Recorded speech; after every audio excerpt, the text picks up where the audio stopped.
بسم الله الرحمن الرحيم، ورجعت لكم فيديو جديد. النهارده هنعمل مع بعض الصينيه المميزه دي، فخليكم معايا للاخر واتمنى الفيديو يعجبكم، ويا رب ما تنسوش لايك وسبسكرايب قبل ما تشوفوني.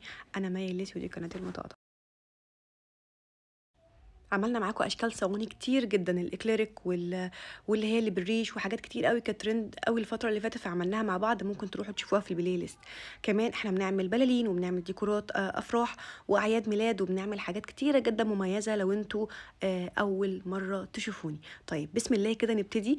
اول حاجه هنستخدم الستيكر ده، وهنستخدم البوكس الاكليريك ده اكليريك في خشب، وانا هحتاج اللي هو المرايه المدوره، وهحتاج ستان، وهحتاج اللي هو الخيط الخيش ده سميك شويه. ممكن نحتاج ديل القطه، وهنحتاج البيبي فلاور اللي هو المستورد ده، احسن بكتير من اللي هو تجيبوه اخضر. وهنحتاج اللي هو الفايبر الحراري ده، هو فايبر مش حراري، فايبر بس.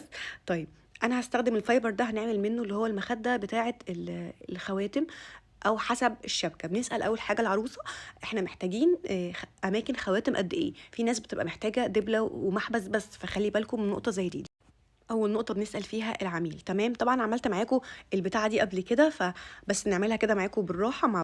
انا احتجت حته قماش ستان كده مستطيله بالحجم ده، وبدات ان انا اعمل منها زي شرايط رفيعه من الفايبر، علشان اعمل مساحه للخواتم.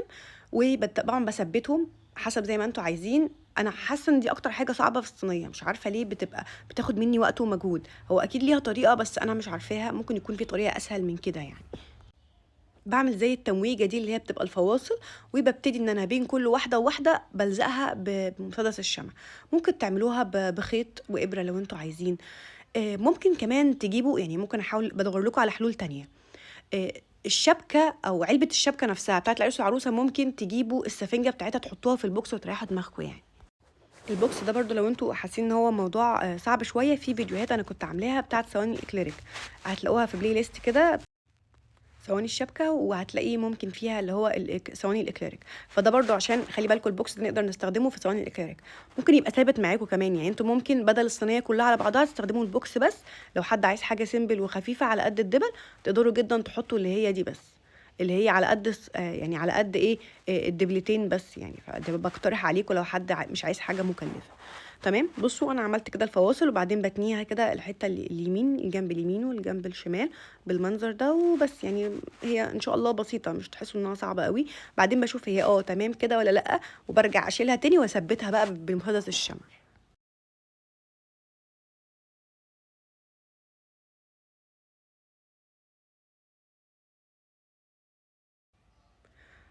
مشروع ثواني الشبكة ده ممكن حد يتخصص فيه لوحده، بمعنى ان ممكن يعني بدل منظمين الحفلات او اللي هو اللي بيعملوا عيد ميلاد والحاجات دي كلها، مش شرط خالص خالص ان هو يكون بيعمل كل حاجة زي ما انا بعمل يعني. ان هو مثلا يبقى بينظم حفلات وبيعمل خطوبة وبينظم عيد ميلاد والحاجات دي كلها، لا. التخصص حلو جدا جدا بجد، بيفيد في حاجات كتيرة جدا. يعني لو انا اتخصصت في حاجة، فانا هعمل زي هو ابدع فيها، هبتكر فيها، فاحلى كتير لما اتخصص في حاجه كده. يعني حد بتاع ثواني الشبكه بس، فمشروع ثواني الشبكه ده مشروع مش هيبقى مكلف جدا كبدايه. يعني لو احنا اتكلمنا في اول مشروع كده من المشاريع اللي انا بتكلم فيها، مشروع ثواني الشبكه سهل جدا، ومش هيكلف مواد كتير يعني او خامات كتير قوي. حاجات بسيطه جدا اللي انت محتاجاها كبدايه، وابدأي. المهم ان انت تشتغلي، ما تقعديش يعني، فاهماني؟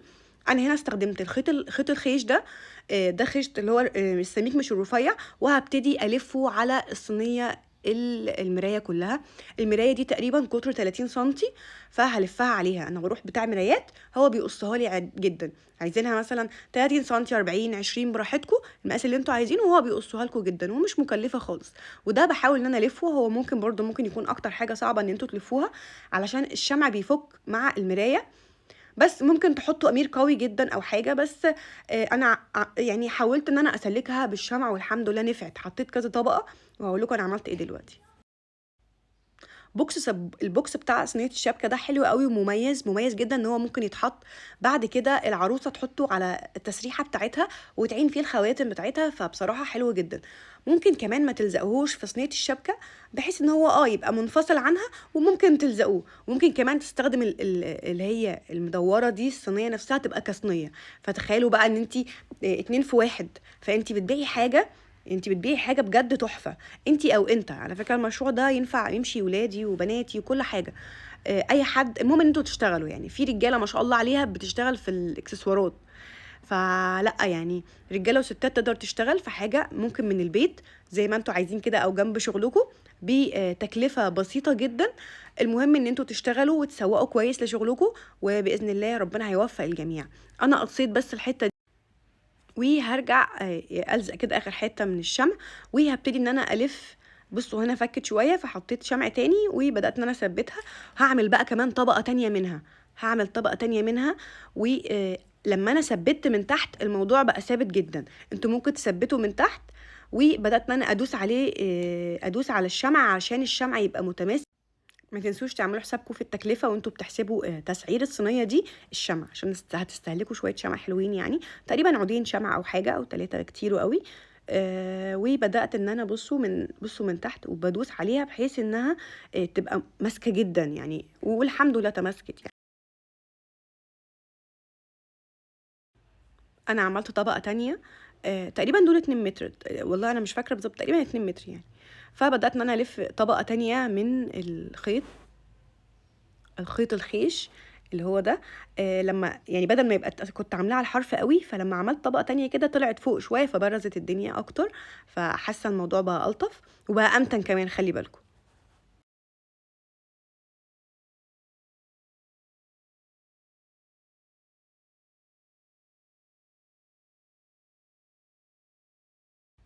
الستيكر ده اسمه ستيكر فينيل، عشان بس اللي هيسأل بحاول ارد على كل الاسئلة قبل ما تسألي اصلا.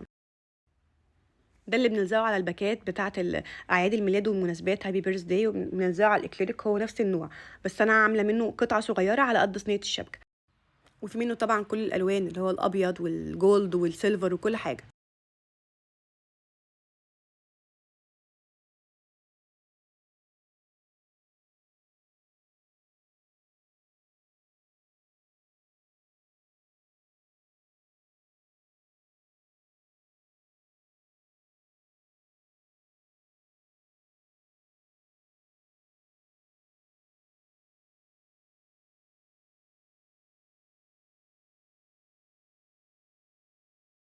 ما تحسوش ان الموضوع ممل، هو الموضوع حب كده. لما حد يحب شغلانه هيبتكر فيها وهيحس ان هو بيفنن فيها يعني.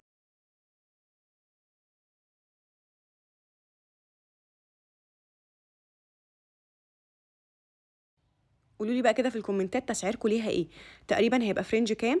بحب اسالكم السؤال ده بصراحه عشان عارفه ان كل منطقه بيبقى ليها تسعير، عشان اي حد يسالني على التسعير هقول لكم ان كل منطقه ليها تسعير. خلي بالكم لما حاجه زي كده بتتشحن بيبقى الموضوع صعب شويه، عشان شركات الشحن ممكن لا قدر الله تكسر حاجه زي كده، فهتلاقي محدوده قوي على كل بلد يعني. انا من بلد كذا، فهبتدي ان انا اوزع في نطاق البلد دي علشان ما اشحنهاش محافظات، والموضوع يبقى صعب شويه. فعشان ده ازاز، ممكن مثلا تعملوا اللي هو الاكليريك البتاع، بس الازاز حاسه ان الموضوع ممكن يبقى خطر شويه. انا عارفه في ناس بتشحن، انا عارفه والله، بس بحس الناس كتير قوي بتشتكي بعدها ان شركات الشحن بوظت الشغل بتاعها، فالموضوع بيبقى صعب شويه. او تشحنوا بقى الخامات، الحل الوحيد ان انتوا تشحنوا الخامات وتنفذوها انتوا لو انتوا حاسين الموضوع بسيط يعني. طبعا ده بيبي فلاور.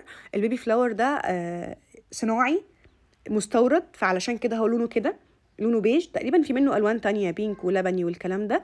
انا بدات ان انا اعمل اول حاجه طبقه من الهيش كده، برضو مدي ميكس حلو قوي وتدي فوليوم، وبدات ان انا ادخل البيبي فلاور مش ثابت يعني، مش مدي فوليوم لوحده، لا عشان كده ببتدي ان انا افصصه علشان يبقى في مستوى واحد ويعمل فوليوم بالمنظر ده. ركزوا بقى كده في التفاصيل بتاعتها عشان هي تحفه بصراحه. على فكره هي سهله جدا، واي حد مبتدئ كمان يقدر يعملها على فكره، ما تحسوش الموضوع صعب. على قد ما قدرت قلت لكم كل العيوب والمميزات اللي في الصينيه دي يعني. العيب الوحيد اللي فيها ممكن بس اللزق بتاع مسدس الشمع والخيط الخيش ده، وانا قلت لكم انا عالجتها ازاي. عملت طبقتين وثبت كمان شمع من تحت. ممكن بس لو انتوا بتقصوا انا طبعا استخدمت كمان اللي هو ديل القطه، واستخدمت اللي هو البيبي فلاور لو انتوا حاسين الموضوع صعب شويه، فبحطهم جنب بعض. يعني بقص كذا واحده، يعني كذا بيبي فلاور جنب بعض عشان يدي باقه كده من الورد اللي زي اللي في ايدي دي. يعني دي مش نوع واحد، لا بقعد افصصها كده كتير. اللي بيشتغل شطرنج هيبقى فاهم انا قصدي ايه يعني. يا رب تكون كل التفاصيل بتاعته باينه، وزي ما قلت لكم نقدر نثبت البوكس، ونقدر ما نثبتوش لو انتوا عايزين، او حسب ما صاحبه يعني او العروسه يعني تكون موافقه او لا. وكمان هحط في الصندوق ده بالمنظر ده برضو هيدي شكل حلو قوي مع الخواتم، او لا يعني ممكن تستغنوا عنه. وكده يعتبر خلاص بنفنش. واخر حته في الصينيه هنبتدي ان احنا نلزق اللي هو الفينيل زي ما انتم شايفين كده. طبعا بدوس عليه عشان الحروف والارقام دي ما تطلعش، وببتدي ان انا اثبتها في المكان اللي احنا عايزينها. خلي بالكم عشان لو اتلزقت مش هتطلع تاني. الكلام عشان خطه صغير وحلو قوي، فتحس تفاصيله مش باينه، او هو حاجه كده زي ما يكون محفوره في المرايه. بصراحه كان شكلها حلو قوي ومبهج، بالذات انها يعني كيوت كده وصغيره، والمرايه برضو تكون واضحه وباينه. لو لسه بتشوفوا الفيديو لحد دلوقتي فانا بجد بشكركم من كل قلبي.